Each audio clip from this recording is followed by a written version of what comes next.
What's up, everybody? This is your boy Cali P. Today's video, we're gonna be bringing you updates on the current project. So after the intro, we're gonna jump right into it.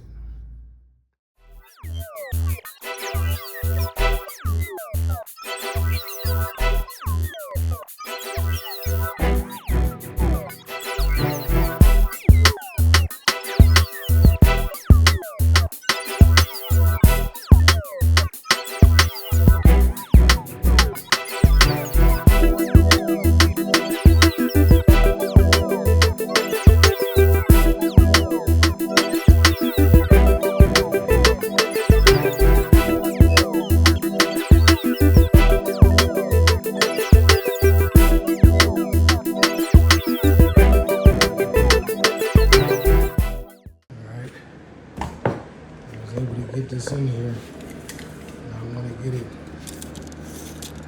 doing this with one hand. I want to get it even lengths at least. I want to get it even lengths at least. So 15 inches. Gotta clean up right here. About 11 and a half. So I need to pull this out.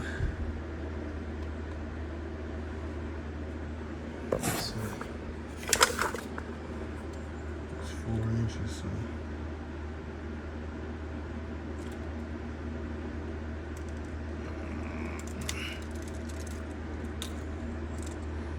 Right there.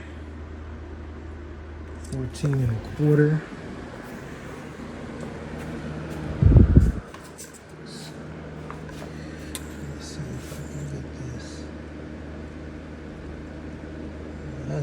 That's fair enough, 14 and a quarter, depending on how steady my hand is.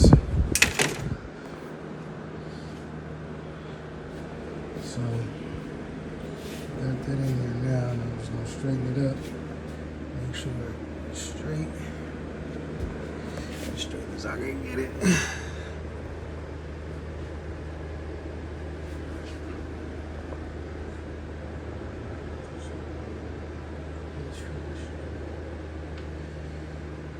Straight. Now I'm gonna sit it down. All right, so I'm starting to get the front end up. Just the current situation on the back end. Sitting on the jack stands, which is sitting on, it's 2x4 right there, on top of the 4x4. All right, so this is what I got going on right now. I just did it like that. It's a little piece of this wood right there that might crack, so I gotta hurry up and get this 4x4 under there. However, I pretty much got it in the air. It's separated from the frame. I got my new frame coming in about 2 weeks.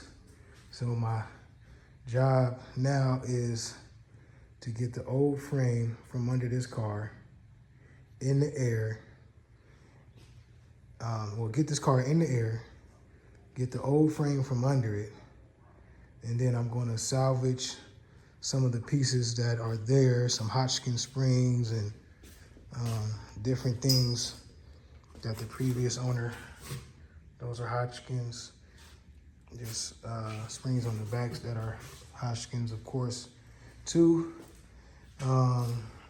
Anything that I can salvage and kind of sell it, list it for sale, which is gonna help me take the price of this car, the overall price that I pay for this car, down. So that's what I try to do.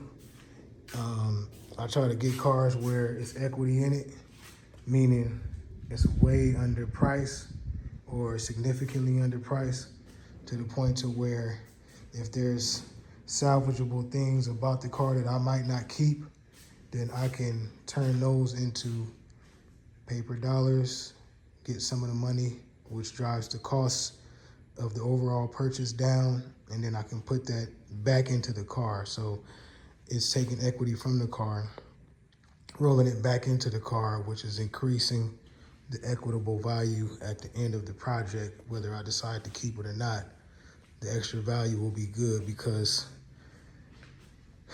as you may or may not know, depending on how much money you put in these cars, you don't really get your money, all the money that you put in, depending on how far you go.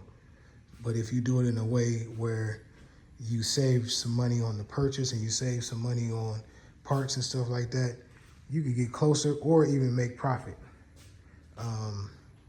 So at this point, I'm not really thinking about making profit on this car. I got it for so cheap that what I want to do is I want to just do a quality build and keep the car as a testament to my capabilities in the space of building cars and doing things on these cars. So anyways, I'm getting the frame from a 2002 Crown Vic. Yeah, I believe it's a Crown Vic. It's either that or the Mercury version of a Crown Vic. I can't remember. I went and looked at it, but they all look the same. So, and they are all the same. So anyways, Crown Vic 2002 frame is going to go up under here. I got to extend the frame by 4 inches to the rear so that the bumper can fit. So I can't get rid of this frame right away, but I do need to be able to move it in and out of the garage, especially once the other frame gets here, so I can line it up, fitment for the rear, the bumper, and as well as kind of line it up. The bad thing about this is, technically, I should have been able to make a mark right here where the tire lined up center, but I'll show on once I get this frame up out of here, one of the trailing arms is broke off. The frame was so rotted that either they cut it off or it broke off, or a combination of both. And so I'm not able to line it up with center. So it's going to be a lot of dropping, picking up, dropping, picking up, dropping. There's a space right here where the frame has a gap to this rear tire that I need to be concerned about, especially when it comes to wheel selection. You can see it up here. It's consistent. It's a little bit more space. I mean, the gap is fitted right here because it's perfectly aligned, well, with the factory, versus this one because the trailing arm is out of place. So this is tilted like this. On the other side, that wheel was further back. On this side, this wheel is further up. So the space is probably like 2 inches wider right there. Anyways, so got to get this car jacked up, get the 4x4 up under there so that I can remove this wood from under there and put jack stands on it. And then I'm going to figure out what's the best way for me to get this frame up out of here. I'm thinking of using these. I just bought these from Home Depot for about $11 a piece. I was going to build like a little metal rolling frame support and set that on that metal frame support. I was going to get it lower to the ground, but the price of the tubing that I was going to get is crazy. And to save me time from trying to find it cheaper and all that, I'm just going to see what I can do with this. I'll probably have to jack the car up higher, which won't be a problem.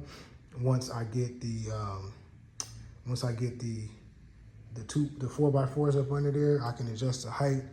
I might have to get some more wood to go up under here so that this could be supported properly. However, I'll get it up to the height that I need to get it to, and then set the body of the car on these jack stands with the 4x4s under it, and that'll be good. Then I'll have to take the wheels off so the frame can get lower.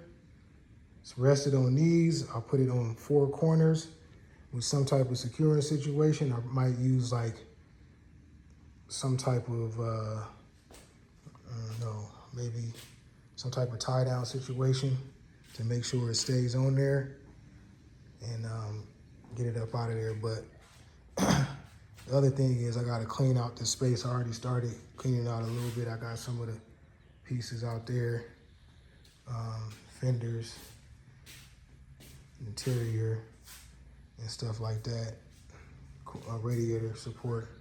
So making some progress on cleaning the garage up and getting this in the air to where I can figure out how low I need to be able to get this frame to be able to roll it out of there in a situation that will allow me to be able to move it around. Once I get the other frame in, that'll be, the other frame is going to be a roller. So that frame will have front end components and the rear end components on it. It's just going to be heavy, and you know, this is the space that I'm working with. So I'll have to be able to fit both of those frames in here.